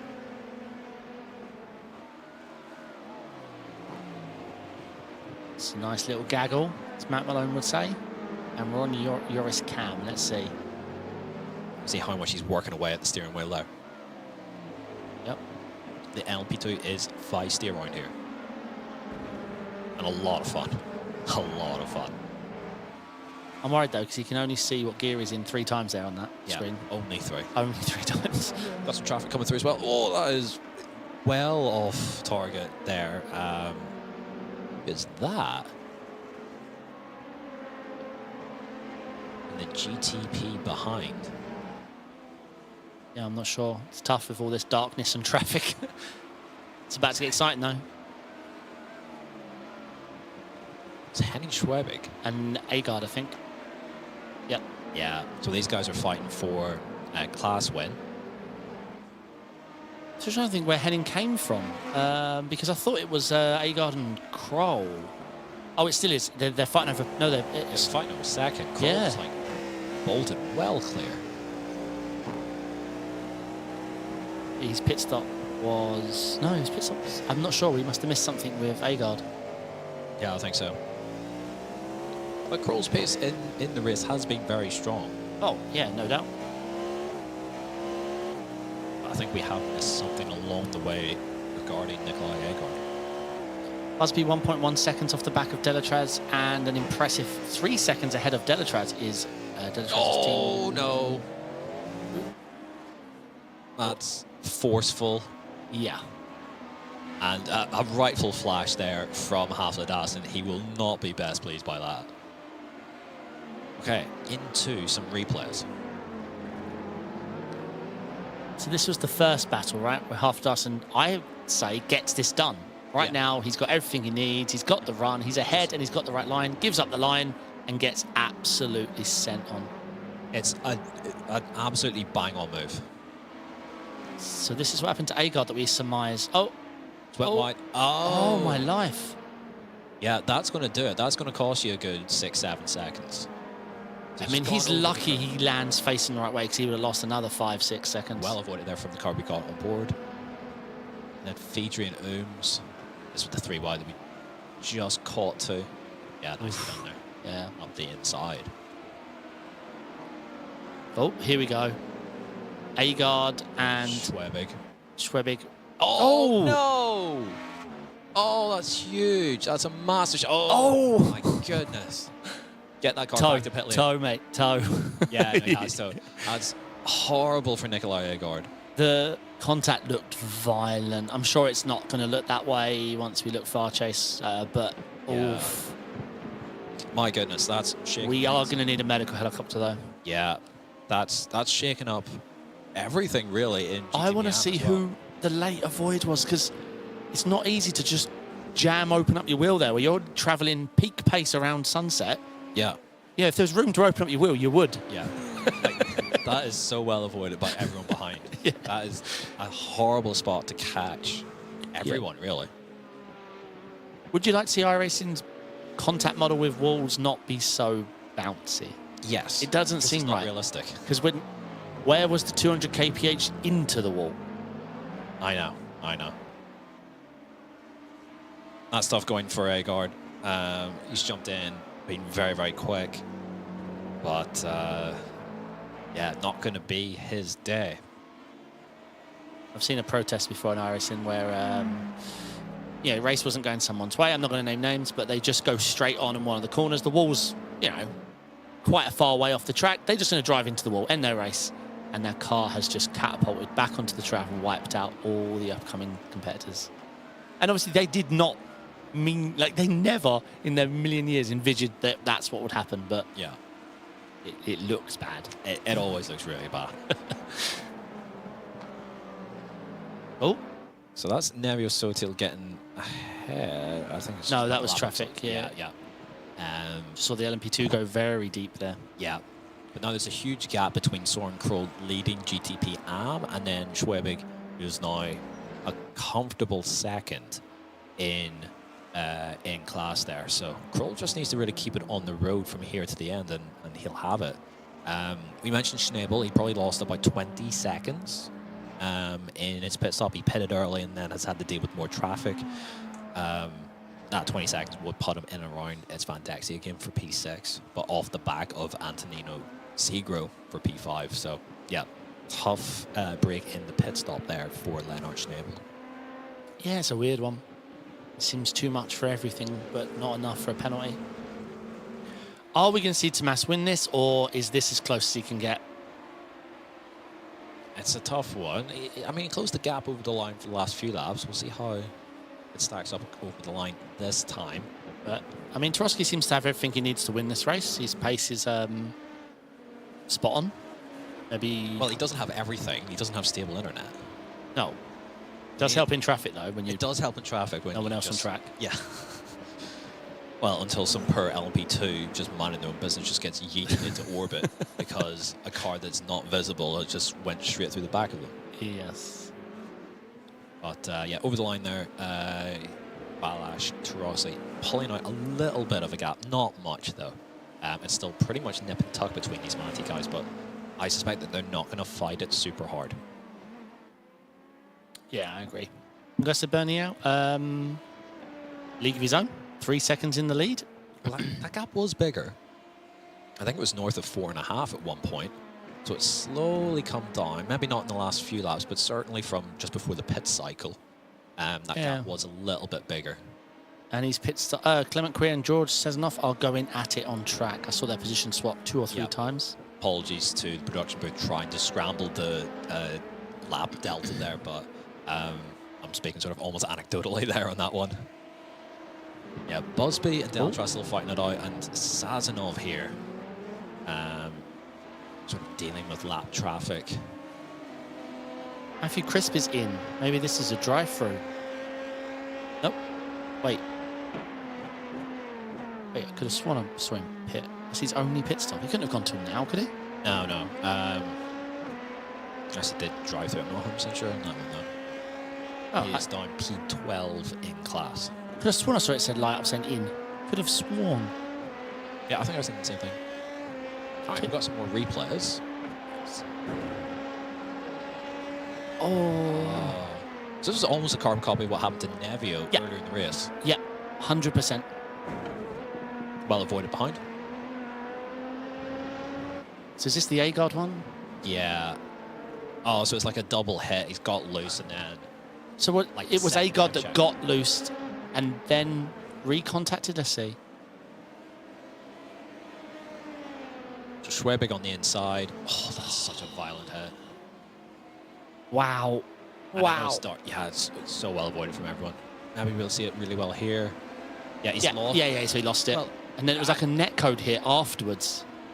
Oh my goodness. So this was the one that blew my mind. 'Cause no lights. Oh my goodness, that's so well avoided. Yeah. Oh, Quare is off. So this was the Sazanoff half-das and all that battle. Yeah, but Quare is class leader in LP2 AM. Went off there at T1. Seems to be up and going again. No headlight damage, so not major damage to the front end, so we'll see how it goes. But Grigorenko from the back of the grid, basically dead last, is on the hunt now. He must smell blood in the water here with Quare having his issues there in turn 1. Yeah, I think so. Topulatov here. Still ahead of his teammate and trying to close in on John Williams. Flashing every corner is this battle. Got GTP up ahead. Look, flashing again. Yeah. Obviously must be very unimpressed with getting lapped by... I want to say that's a Rigi, but I'm not 100% sure. It's very difficult in the dark to figure it out. And also, as someone who's not a regular... Oh, it's Eggard. Apologies. My bad. It's very difficult as someone who's not a regular commentator of the series and not absolutely up to speed with all deliveries to try and pinpoint who's who. What liveries? It's pitch black. Well, yes. Sometimes it's hard to even see the colour. Yes. Back in LP2 Pro, Deltra still hanging on to second place. That gap is stretched out again to 5 seconds. So I guess traffic's starting to play a bit of a role here. Bernier's able to extend his gap out once again. And Busby. Seagro's dropping. Seagro's dead. Segro, yeah. Don't know if Seagro's towed or if it's internet, but I think it's a tow. Yeah, there's... Oh, and a lot of damage. Lot of damage. Oh, So what a it's gonna be shame. a monster shot for him. We'll get a replay of that very, very soon. Yeah. I'm trying to see what action I saw. Maybe the John Williams A-guard area. I saw something, a Delta 2 drop, but I'm not sure. It's hard when you're staring at all these 1,000 numbers. Yeah, and it's so hectic between classes. Yes. At the And front, though. Busby's really catching Delatraz right now. Yeah, he's got right up onto the back of him once again. Yep.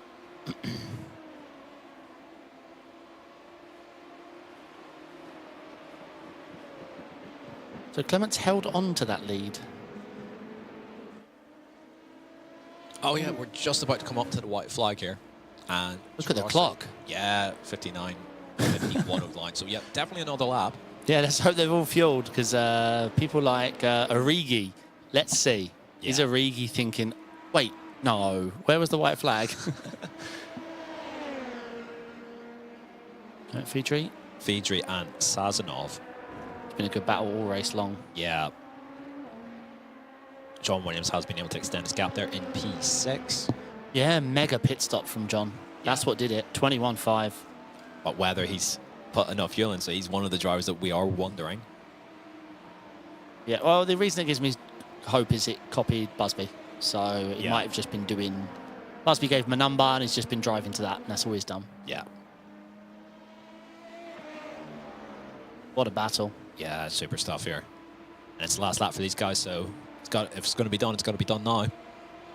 It's tough in the outside. The dirty air is just... It's just too tough. Oh, never mind. Around goes Sazonov. He's been able to point it back in the right direction.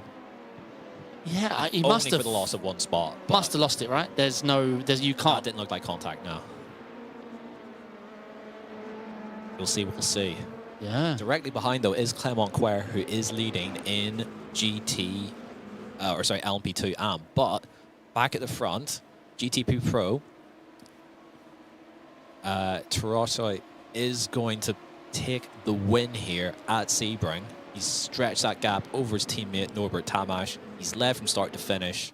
Yeah, very Comes around impressive. comes around the final corner. And we'll take the win here at Sebring in GTP Pro. Super win there for Balázs Tarasoi. Stewards want to look at his internet. Philip Longfellow's into the pits, but I don't know if he made it. Bernier with the win there in LB2 Pro. So Ah, just tucked in, stellar just drive. behind. Yeah, super win from him. Ahead of Delatraz and Busby, and then your top three in GTP Pro. Tarasoi, Tamash, and Simone Nucera rounding out your top three. But back with GTP. Oh, look at this. It's pretty spicy. Yeah, I think he's got... Oh, he back just lifted. I don't know. He might have gone too deep. Soren Kroll does not need too much of a... Oh, it's a good way of racing the line, but Soren Kroll will hang on for P7 overall and winner of GTP AM. And then looking back towards Clement Quer, who, despite the spin and scary moment, lead on in turn one. Anthony Bernard, has he finished? Because he's going very slow. Good question. But Clement Quer over the line to win in LMP2. Super stuff from him. Anthony Bernard. Oh, no, he had issues from like ages ago, did he not? Okay. I just saw him dropping a couple of positions there on the last lap. Not sure if there was something with Tim Perry as well, because I saw Tim Perry lose some time. And yeah, Tim Perry over the line. There's a couple of more left, but that's pretty much everyone over the line. Great race. Dark, entertaining. LMP2 looked a bit spicy on the first couple of laps. We saw some opportunistic and unlucky moments, but it happens. GTP got through really unscathed, I think. First. Outside of the sign, yeah. Oh, of course, yeah. Shame to see. Obviously, was it Half Darson who just... Yeah, into the back of, I think it was Fidri off the start. Yeah. So it pushed Fidri wide, who then spent the race just trying to regain time, and then half the dance, and it just never really worked out for him after that. No, I really enjoyed that, though. Stellar result. We're just waiting for the results to come in. It's a long race. And that race went... Well, it went a lap longer. Yeah, pretty, or at least pretty close to it. Yes. So, yeah, super stuff there, especially from the Manatee boys. They just completely bossed that race from start to finish. No dramas, no fuss outside of Balázs's slightly dodgy internet. Yeah, I have Balázs down for 25 laps in my head, whereas Tamas did 27. It is what it is. I've not seen a full disconnect that long. No. No. All right, results. So, yes, your GTP winner, Balazs Trotsky, Norbert Tomas in second, Simone Nacera at round 8, your P3. Federico Cristofuli did a stellar job, very tough. I thought Soren Kroll had an excellent race, GTP AM winner, very tough group, and that's a solid position, 7th overall. Should be really proud of that. Henning Schwebel P2 in the AMs. Oh my God, I don't know how Sam keeps up with this. LMP2 winner, Augusta Bernier, followed by his teammate Delatraz, who got the jump on Paul Busby from the pits. Great battle, although Augusta Bernier was unchallenged. Yep. He had the pace in quali, had the fuel, had the saving. Very stellar drive for him. Yep. Super stuff there from man that we basically didn't speak to the whole race, Chris Beller, new into the series, top 5 in LMP2 Pro. Yep, well said. Clement Queer, leader of the LMP2 AMs. And difficult race. I mean, that looked like it could go any way. They had a lot of trouble. Yuri Grigorenko, P2. I mean, you had this guy down. You noticed this on lap 1, right? Yep. Oh, he gained 7 on lap 1 and then again kept it out of trouble and did the business solid. Yeah, and Joris P3. I mean, you wouldn't expect Yuri to be able to catch. I mean, Joris is fast, right? Yeah, absolutely. Stellar result there. Fantastic race. Really enjoyed that. Manatee Boys stole the show there a little bit. They broke the draft on, I want to say, lap 2, lap 3 at most. Stayed out of trouble. I mean, not, apart from the internet, they wouldn't. They just, had that race dominated. Yeah, they absolutely bossed it. Yeah, it's a shame to see the we wanted to see the Busby Delatraz battle happen on track. That's what I meant by a shame. But still, phenomenal work. Let's see if we've got anyone who wants a chat. We have a couple. I will let you go first, sir. All right. Well, I need to pull someone up into the booth, don't I? Yeah. Well, I can do it if you wish. You've got choice between Busby, Soren Kroll, or Balazs Trotsky. We'll pull Balazs in first. Okay, I'll do it if you want. There you go. Yeah. All right, Balazs Trotsky. That's really strong drive. P1 lights the flag. A couple of dodgy moments there with your internet, where it looked like you had completely dropped out. But aside from that, it looked plain sailing. Talk us through it, man. Yeah, that's exactly how it was. I had to not disconnect, but I didn't see anyone, and my teammate was like, "Yeah, you're flashing all over the place." So thankfully I came back. I'm not sure how. And then into turn 1, I got a full screen Windows pop up. So I had to click yes or no. I don't even know. So I managed. Thankfully, my teammate wasn't too aggressive because he knew what was happening. But otherwise, I think it was really, really good. Pace was there, so I'm really happy. Yeah, super stuff. The Porsche is sort of known for not being the nicest over the curbs and bumps, and Sebring obviously has a lot of bumps. So how do you find taking on this car around this track this week? I think, you could feel it, but I've been used to this car for quite a while now, so it wasn't too bad. Over the curves at Le Mans, it's, you can't really touch them, but otherwise it was okay. And then also into turn 4 or 5 on the right-hand side, I could take it because the setup was really good. So it wasn't too bad, but it was definitely hard physically as well. Yeah, super stuff. It looked like you and Norbert completely bossed it. You extend your championship lead now as well. Moving on to next round, how you find your chances, and you're sort of looking forward to it. Yeah, I think Suzuka's next. It's not a track that I'm too good at. I think Sebring was definitely, I could circle it before and be like, this will be fast here. But I think Suzuka will be fun as well. It's a really good track, so I'm looking forward to it. Amazing. Before we let you go, anyone you want to give a shout out to? My teammate and my teammates at Manatee. Amazing. Simple, straightforward stuff. Love to hear it. Yeah. Congrats on the win once again, Balazs. And we look forward to seeing you next week. Thank you very much. Thank you. Yeah, GG's. Balazs Trotsky, dominant win there. I am going to pull in, I don't think I've spoken to Soren Kroll before, our GTP AM winner. Soren Kroll, can you hear me okay? I can hear you just fine. Brilliant. First of all, congratulations on the GTP AM win. And not just that, a P7 overall. You must be super chuffed.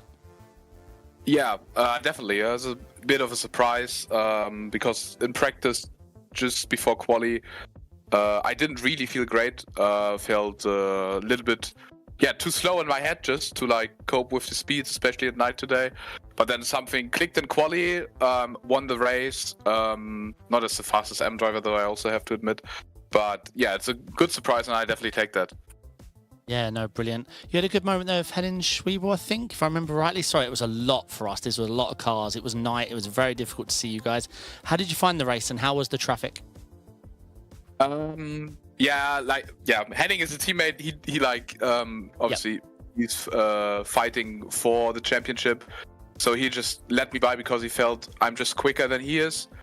But the traffic was very difficult because I only like 3 or 4 places at this track where like the GTPs were clearly faster than the LMP2.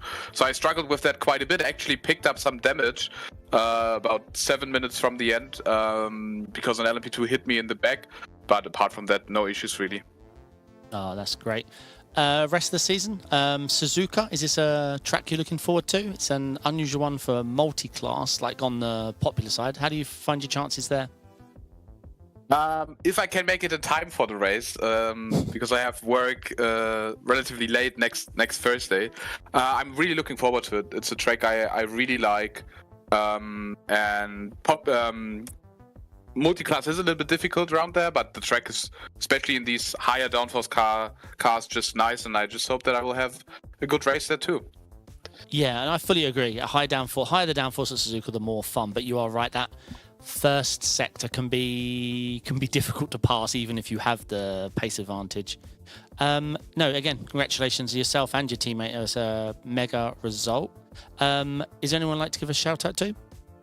Yeah, Henning, which you all guys also heard of already, and Jack, who is playing the team player at the moment because he's not really having a chance in the Pro Championship. So thanks for that, and we keep pushing. Awesome. Nice chatting to you, Soren, and good luck for next week. Thanks. Cheers. Best luck. Amazing. All right, so we're next going to look at LMP2 Pro, and second place today, Alexandra Delatraz. Fun battle, as always, with yourself and Paul Busby. Yeah, again. Tooth and nail the whole way, and ultimately sort of decided in the pit stop, which we hated to see that. We want to see you guys like scrap for position a bit more on track, but you got the jump in the pit stop. But yeah, talk us through the race for you, mate. Yeah, it's looked like a deja vu, like at the Road Atlanta. Yeah, I don't want on the first lap to overtake my teammate Augustine, you know. So he did a little mistake and blocked me a bit on the exit of the corner. So Paul just overtake me, and it was a good overtake. Congratulations to him. And after, I just try to save fuel because it's more easy for me on this track to have a safe fuel pace than a push pace. So yeah, just save fuel, and I think it was the right decision, as we saw on the pit stop. Even if Paul did it also, but I think I did a little bit more. Yeah, from our perspective, it actually kind of looked like you guys were able to launch at basically the same time, but your launch out of the box was what sort of got you the spot in the end. So, super job on that. Looking towards the championship, obviously Christoph had a really rough day at it, so you're able to really extend your championship lead. Next up is Suzuka. Do you change your mentality for the rest of the season now that you've got like a reasonable gap ahead of everybody else? Obviously, Augustin has won the race today, but he missed a round at the start of the season. So are you going to change your strategy sort of moving forward and play it a bit safer, or is it just drive every race exactly the same? No, I will completely keep the same, because the strategy since the season start was to just try to my best to make a clean race, to take some risk. It's mandatory. It's a race, but yeah, to think about I really need this position or not for my championships, and just try to be the more regular as possible. Of course, so I am the lead. I increasing the gap.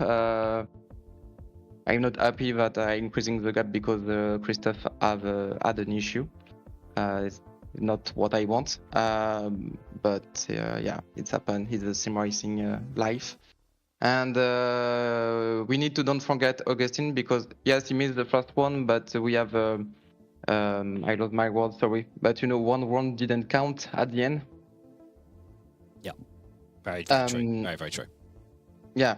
So I think Augustine and me are close for something like 1 point, I think, as per my calculation. So yes, it's very, very close. But the more important for me is the team championships, and I think we are already on the good way.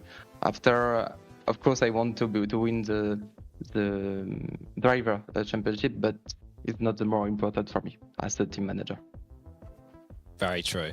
Well, as team manager as well, who would you like to give a shout out to for a strong result and a 1-2 for the team today?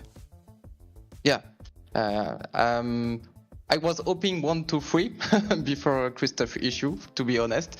Even if I know that with Paul it will be not easy, but yes, it was my hope. And yeah, Christophe has this issue, so we'll see at Suzuka.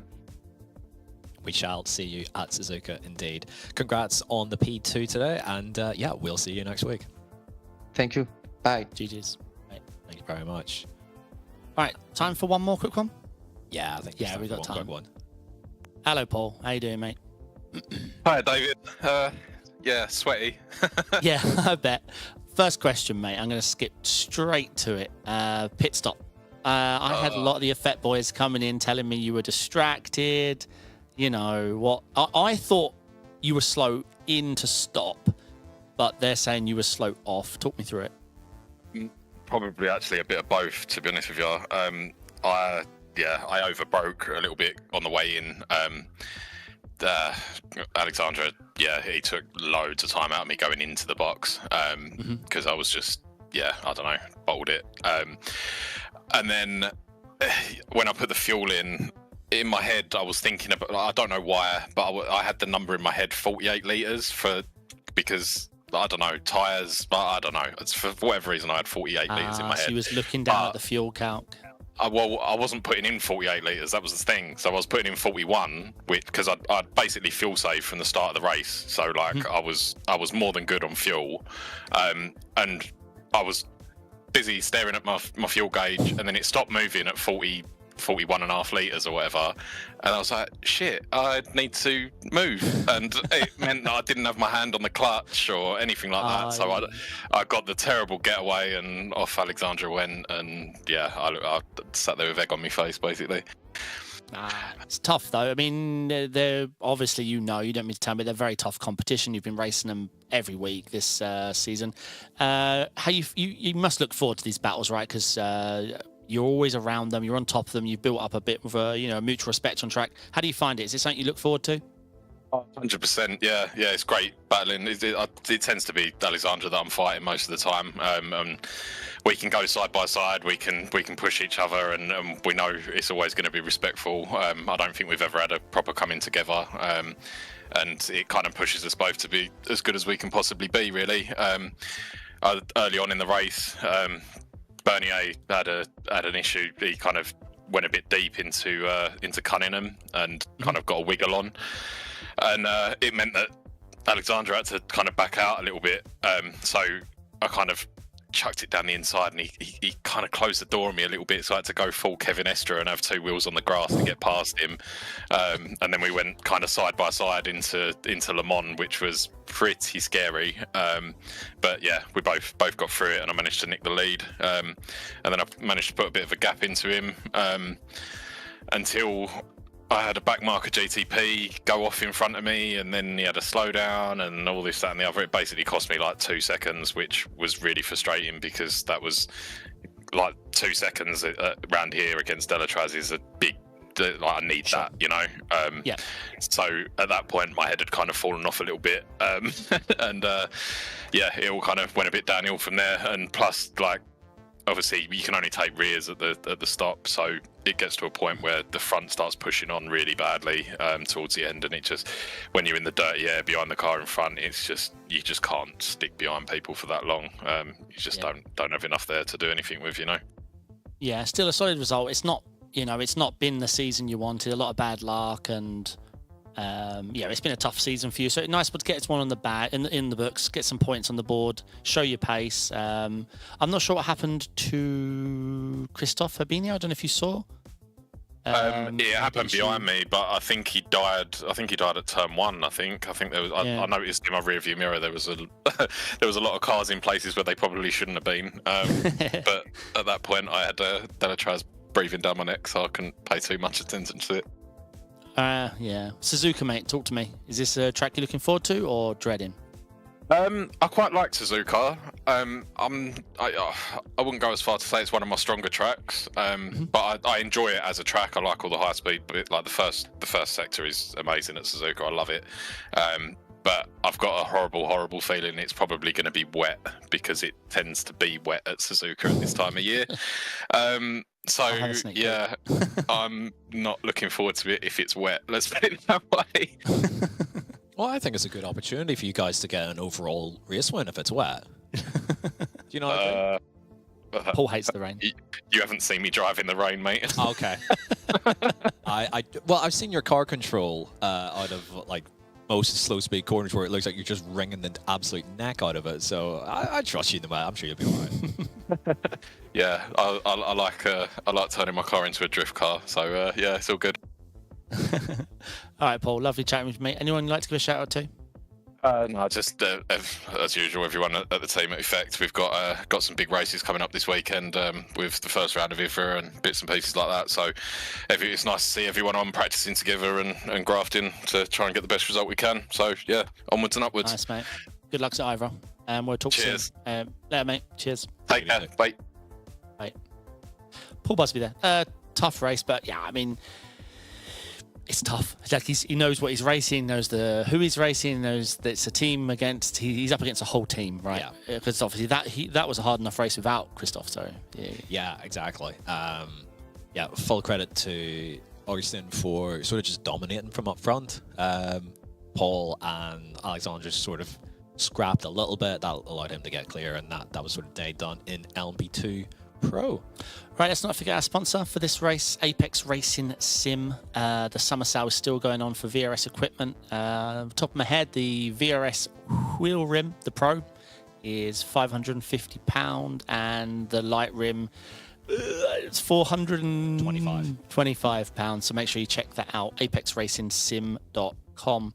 But I think that's everything. Thank you, not Sam, for being here and commentating and keeping me company. No problem, David. It's been a good race. Good. Solid race. Suzuka, what do you think? It's going to be, well, I mean, it depends on the weather, of course. Yeah. I mean, if it's dry, then it's going to be really interesting to see how the GTPs handle LMP2 traffic. Especially Sector 1. It's just awkward, I find, because So awkward. you don't really have the downforce to go around the outside. No. It's all just a bit awkward. There's not enough of a pace differential. No. But if it's wet, and we've seen this before, the LMP2s then tend to shine over the GTP. So that would be really tasty. I hope it's wet. So badly hope that it's wet. Yes, indeed. All right, I think that's everything from us. Make sure you're subscribed to the channel. There's lots of broadcasts coming up. Sam knows them all. Jamie might know one or two. But yeah, make sure you subscribe to the channel. There's lots of events going on Apex Race TV.